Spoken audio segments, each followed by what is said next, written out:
तो आइए हम शुरू करते हैं बैंक ऑफ बड़ौदा के शेयर्स की कुछ डिटेल्स जान लेंगे, जिससे हमें पता चल जाएगा कि ये प्राइस आगे जाके बढ़ेगा नहीं बढ़ेगा, क्या है, इसे ख़रीदना चाहिए नहीं ख़रीदना चाहिए, लॉन्ग टर्म के लिए है या नहीं है, जिसके बारे में हम आज बात करने वाले हैं।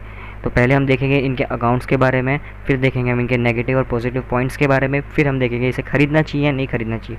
तो सबसे पहले हम आ जाते हैं इनके अकाउंट्स पे। जो इनका क्वार्टरली रिजल्ट है मार्च 20 का, कंपेयर कर लेंगे मार्च 19 से। ओके, तो इसमें अगर हम फर्स्ट पॉइंट देखें तो डिस्काउंट्स ऑन एडवांस और बिल्स वगैरह वगैरह है, तो ये टोटल है 13,000 करोड़ में, ठीक है। और मार्च में इन्होंने 9,000 करोड़ की इनकम की थी इन सब से, बट उस टाइम पे ये बैंक मर्ज नहीं हुई थी। आपको पता ही होगा कि देना bank, Vijaya bank, bank of Baroda, ये 3 बैंक अभी मर्ज हो चुकी है। तो ये सब के वजह से उस टाइम पे बैंक ऑफ बड़ौदा ने अकेले ही स्टैंड अलोन 9,000 करोड़ का इनकम किया था, सिर्फ इसी से, इंटरेस्ट, डिस्काउंट ऑन एडवांस और बिल्स से। इनकम ऑन इन्वेस्टमेंट से 4,000 करोड़ है। Interest on balance with RBI 500 crore का इंटरेस्ट है, इनको आरबीआई से मिला हुआ है। अदर्स है 440 करोड़ का। अदर इनकम जो हो रहा है इनका, वो हो रहा है 3,400 करोड़ के आसपास, जो कि पिछले कुछ क्वार्टर्स से बढ़ा है। ऐसा नहीं बोल सकता कि कम हुआ है, ये बढ़ा है, ऐसा नहीं कि कम हुआ है। तो इनका जो टोटल इनकम हो रहा है, इनका इंटरेस्ट अर्न हो रहा है, इनकम आ रही है, वो है 22,000 करोड़ का। नेक्स्ट हम देखेंगे इनके एक्सपेंडिचर के बारे में। इंटरेस्ट एक्सपेंडेड मतलब इनमें सारे इन्होंने जो भी पे किए हैं बैंक के रिगार्डिंग जो भी है, ये सब इसके अंदर आ जाते हैं। तो वो है 12,000 करोड़।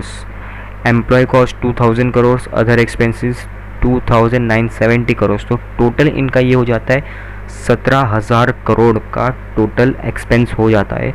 अगर हम देख लें इनके operating profit before provision and contingency, वो 5,198.14 करोड़ का। प्रोविजन एंड कंटिंजेंसी 6,000 करोड़ का है। अगर देखने जाए तो प्रोविजन एंड कंटिंजेंसी एक तरीके से कंपनी का ही पैसा होता है।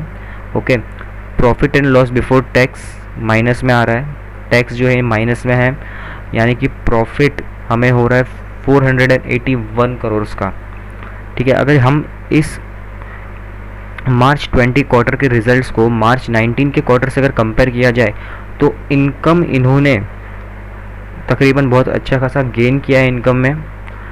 बट ऑब्वियस सी बात है, इन लोग 3 बैंक मर्ज होके इतना इन्होंने इसे गेन किया है, फिर भी इतना ख़राब है नहीं इनका रिजल्ट्स। एक्सपेंडिचर भी इनके गेन हुए हैं, कंटीजेंसी लायबिलिटी ये सब, क्योंकि पिछली बार मार्च 19 में ये कंपनी लॉस में थी, बैंक ऑफ बड़ौदा लॉस में थी, जिसकी वजह से अभी ये प्रॉफिट में आ चुकी है, ठीक है।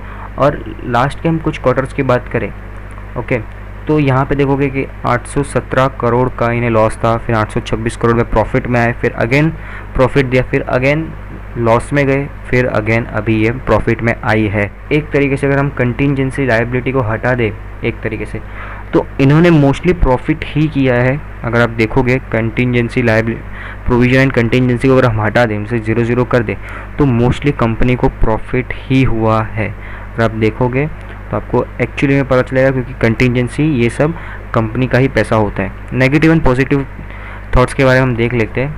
अगर हम देखेंगे तो पॉजिटिव थॉट्स के सामने इनके नेगेटिव पॉइंट्स कुछ भी नहीं है guys. Income increase from other business से इनकी इनकम जो है बढ़ रही है। इनका increasing in profit margin quarter on quarters, यानी कि हर क्वार्टर में इनका प्रॉफिट मार्जिन जो है बढ़ते जा रहा है। इम्प्रूविंग नेट कैश फ्लो, 2 साल से इन्होंने बहुत अच्छा खासा नेट कैश फ्लो को बढ़ाया है। Income increasing from core business generate strong cash flow, इनकी जो नॉर्मल मतलब बैंक ऑफ बड़ौदा के खुद के बिजनेस से भी इन लोग बहुत अच्छा खासा इनकम जो है गेन कर रहे हैं। बेस्ट ROCE यानी कि रिटर्न ऑन कैपिटल एम्प्लॉयड भी इनका बहुत अच्छा है। Company with 0 pledge share. Turn around company loss to profit, company loss में थी, जैसे मैंने आपको दिखाया था यहाँ पे अकाउंट्स में, ये पिछले साल कंपनी लॉस में थी, पिछले 2 क्वार्टर में भी इन्होंने लॉस बुक किया है, और उससे ये अभी प्रॉफिट में आई है। तो ये एक पॉजिटिव पॉइंट है। Decrease in provision in recent result, इन्होंने अपना प्रोविजन जो है वो थोड़ा कम किया है। नेगेटिव थॉट्स के बारे में अगर हम देख ले तो हाई इंटरेस्ट पेमेंट, तो mutual fund decreasing their share holding, mutual fund वाले अपना शेयर होल्डिंग्स जो है वो कम कर रहे हैं।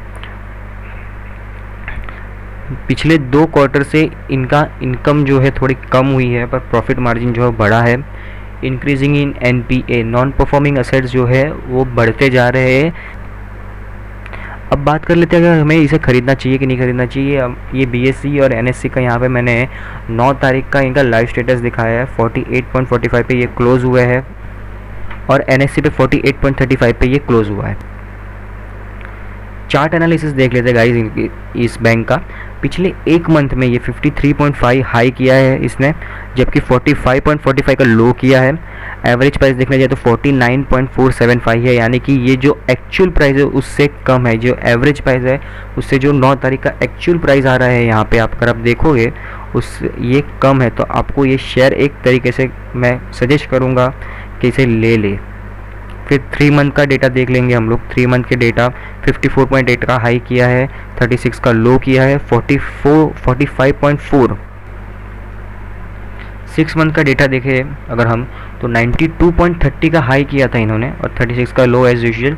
तो 64.15 का इनका एवरेज प्राइस आ रहा है और अभी जो प्राइस चल रहा है वो है 48.45। तो यही बेस्ट डील है गाइस, इसे ले लो, बहुत अच्छी डील है।